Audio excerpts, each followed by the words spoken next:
welcome back. Life on the road again. How's everybody's day? Hopefully we're doing good. Just want to get another video out there real quick on what kind of money can be made. It's another kind of requested question and topic that we get. So I wanted to do one real quick for you guys while we're home and have time. So let's start talking about what kind of money can be made in hotshotting. Time to make some cheddar. Make those big bucks. I don't know, whatever you want to call it. So it's a very common question of what could be made out here. I think there's a lot of money being made out here, and we're seeing there's a lot of potential. So I think one of the biggest things to point out actually too is you get in it what you put out, and you get out of it what you put into it, and you have to be strategic in what you do. So by getting what you put into it, out of it, I think we mean is if you're gonna be slow and drag your feet and things like that and not hustle, you're not gonna see a good return. I agree. I see this a lot, that these guys out here, they'll unload something and then they'll get a hold of their dispatcher. I don't understand that. And tell their dispatcher, we're unloaded, find me a load now. The way we're doing it is Carrie is on that board, and as soon as we drop that load off, we always have a load. We Ready. Immediately are heading toward another load. That's one thing, being strategics, or I guess logistics of this job. And I know everybody don't have a dispatcher built-in, but still I would suggest that if you're using dispatch service, you remind them, okay, well, I'm unloading in this location, start looking for me something there at this time tomorrow, whatever it may be. Or if you're doing it yourself, make sure you're posting your trucks as soon as you find out where you're going. Again, being strategic about this. Another thing that was strategic that we do, and we'll get into the numbers of kind of what we're seeing, but another thing that's made us do so well is we're usually out Monday through Fridays, and Fridays we usually find a load wherever we're at to get us back home, and a lot of times we have it sit on our truck over the weekend and drop off Monday morning. So by doing that, first thing Monday morning, we're already unloading, we already have an invoice to turn in, and before noon we're already picking up another load. So you're starting your week off with one completed load, and Monday morning you're dropping off that load. So that's money right there. I mean, it's just constantly go, go, go, go. So I mean, if you want to make money in this business, it is non-stop, full throttle.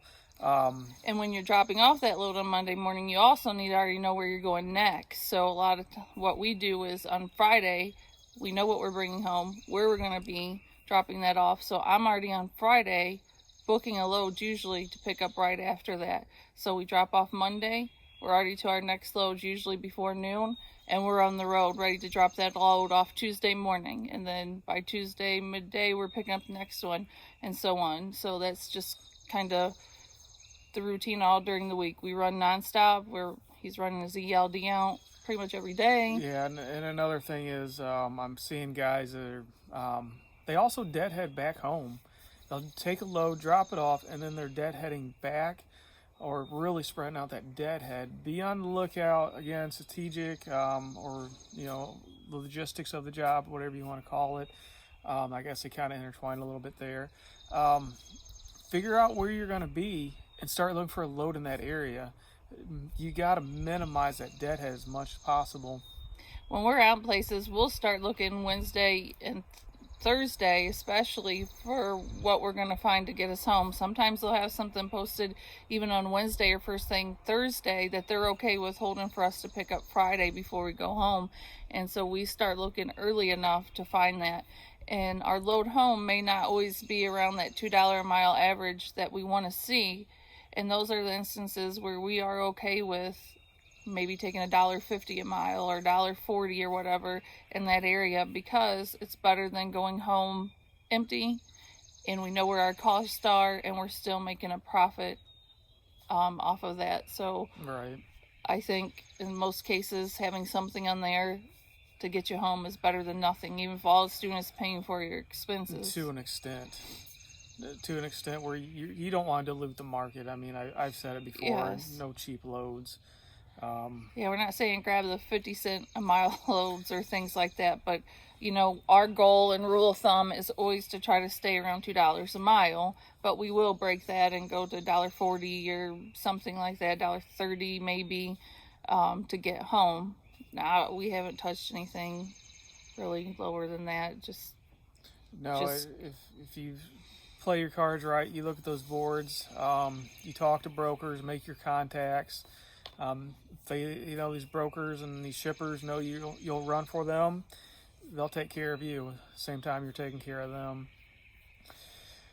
So where are we going next here? So being strategic, getting out of it what you put in it. So if you're just not going to have that motivation to run, you're not going to have that stamina to run all day, have your 10 hours off, get right back on it and move. You're not going to make what you nearly could make out of it. You got to be disciplined too, I guess, is a good thing. You got to really just have that work ethic and just drive to work as hard as you can. What moves us is we want to try to get home every weekend, and so far we've been able to do that, except for a couple weekends when we kind of was intentionally too far from home. We stayed out and did 10 days out, came home like midweek and stayed home like Thursday through Sunday or whatever. Right. Like we took a load and we ended up in Jacksonville on a Thursday, I believe. And we were planning it out, and we knew that if we went to Jacksonville, we took that load, we'd just be too far from home to make it home that week. So, I mean, we could have played it differently, but that's the way we wanted to play it. It was a really good paying low from a broker that we would use several times, so we just figured let's use it, stay out 10 days, and have an extended time home. Right. So anyways, what kind of motivates us is we want to get home on the weekend, so we make sure that our days out it's worthwhile. Being away from home, away from our kids, we're busting our butt, moving as much as we can to make it worthwhile. Gotta hustle. Yeah. So what are the kind of numbers that you can expect out there? Our goal, obviously, and what we like to see or what we see is obviously an average about $2 a mile. We do see more than that. We usually have about 2,500 mile weeks. 2,000 to 2,500 is where I would say 2,500 yeah, is where because our average is. Yes, because of what we're making, 2,000.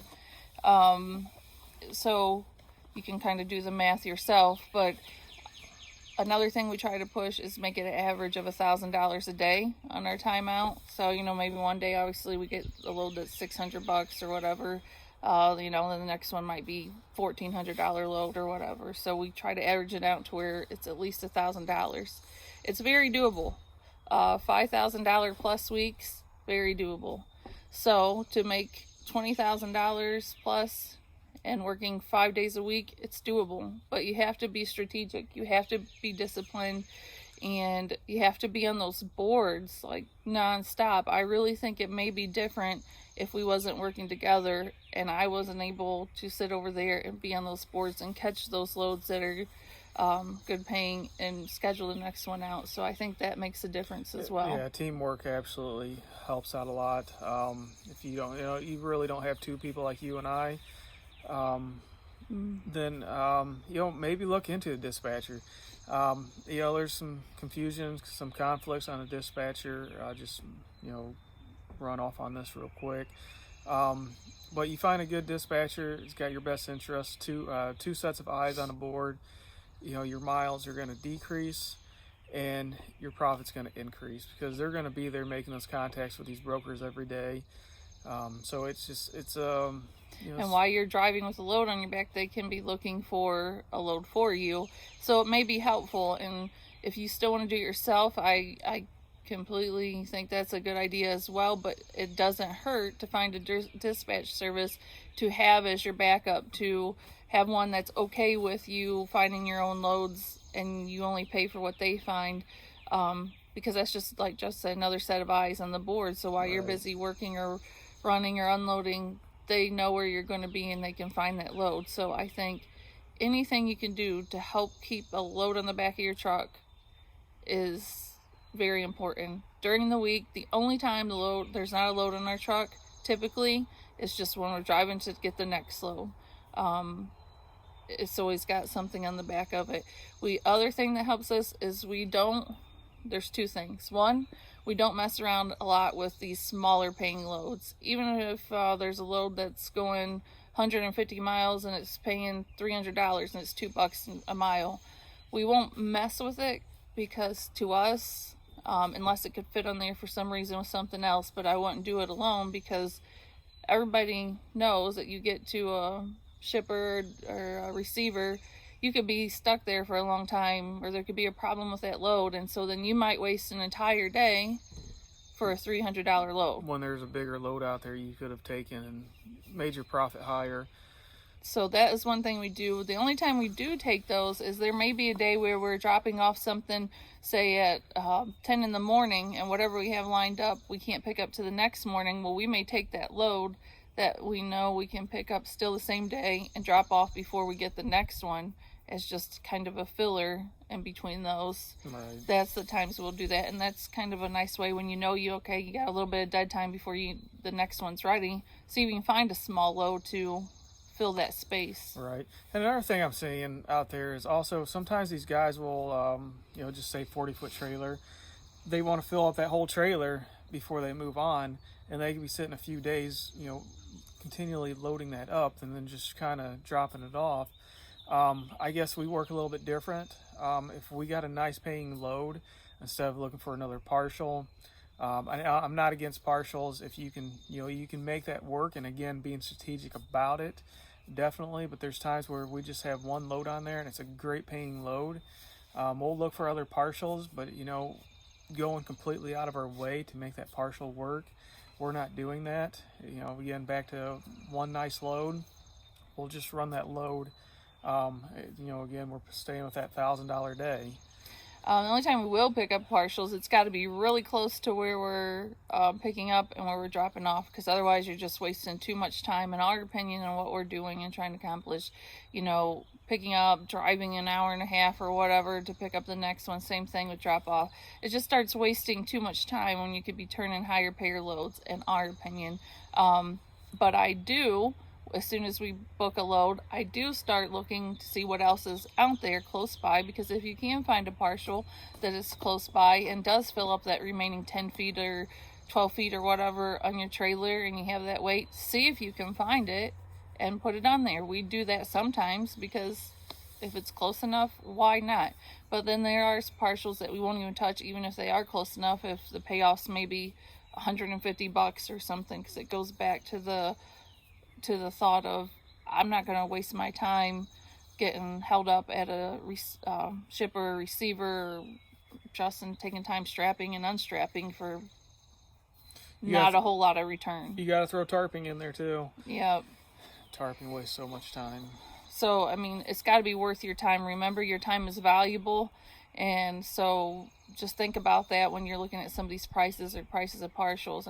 Is it worth your time to get an extra $150 at the end of it for what you put into strapping and unstrapping? So real quick to clear up, we're not telling you don't take the 150 mile loads that are paying $300, $250, whatever the price may be.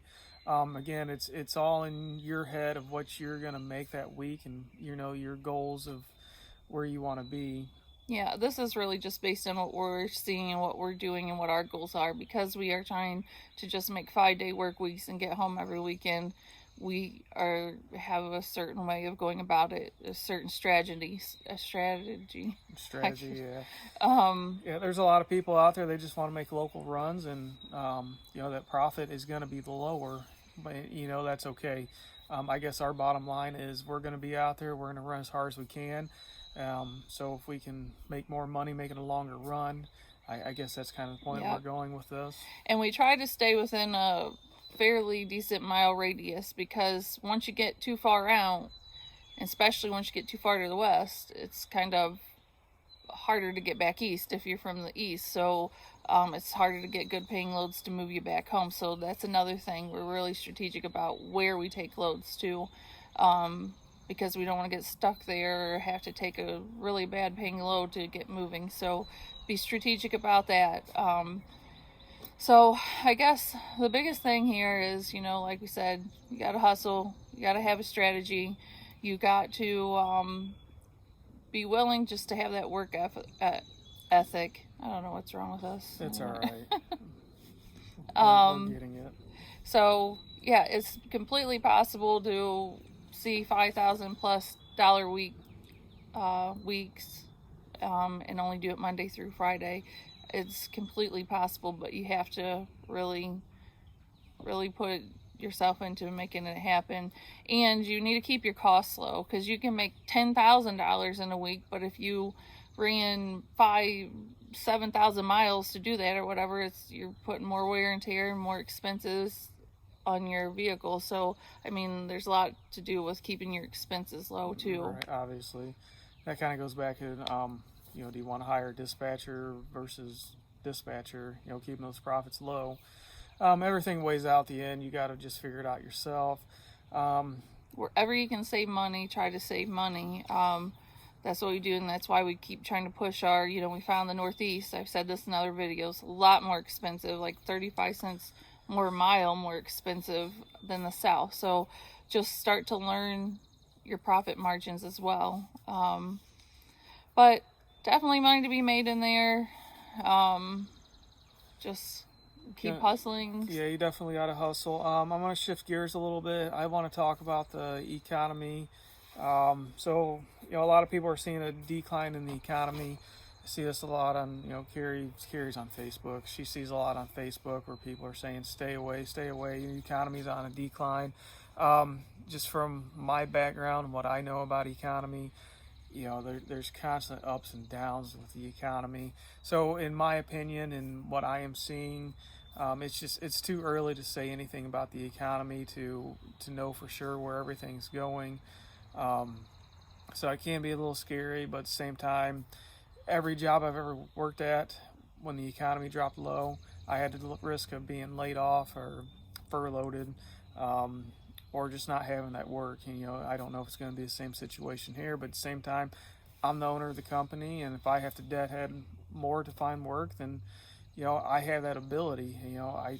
I'm not going to furlough myself. And that goes back to keeping your costs low. Costs are low, the economy does dip a little bit, you're still going to make money. If the average of $2 loads are hard to find, you have $1.50 becomes the new average, then you're still making money. So keep your costs low. And that's also, I think, goes back to even when Justin worked at the railroad, we tried to, during the time that the economy was good and everything was good, he worked as much as he could. He took holdovers, did everything he could to make more money during that time.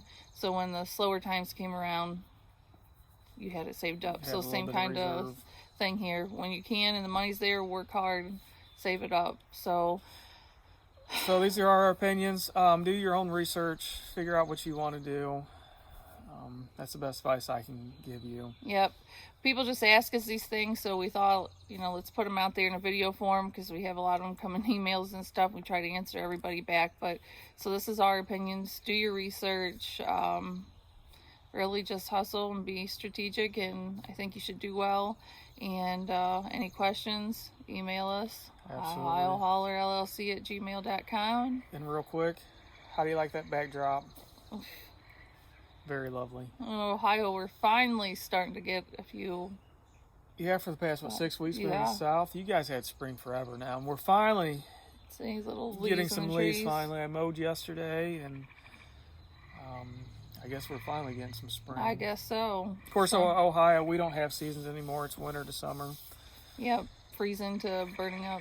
Yeah. But either way. So anyhow, and like and subscribe. Thank you for all that's been doing that. Stay tuned. We'll have some more videos up hopefully this week, and hopefully we can do a live this weekend if we have. Yeah, if there's interest in there. Real quick, this information is not free. You have to like and subscribe it. That's one requirement. Is just like and subscribe. And if you're watching it, just like and subscribe. But other than that, let's get some more stuff done around the house, and find us on Facebook too. Find us on Facebook. I try to update that as much as possible, and you can message me through there. Same thing, Life on the Road again. But I guess until next time, be safe and God bless.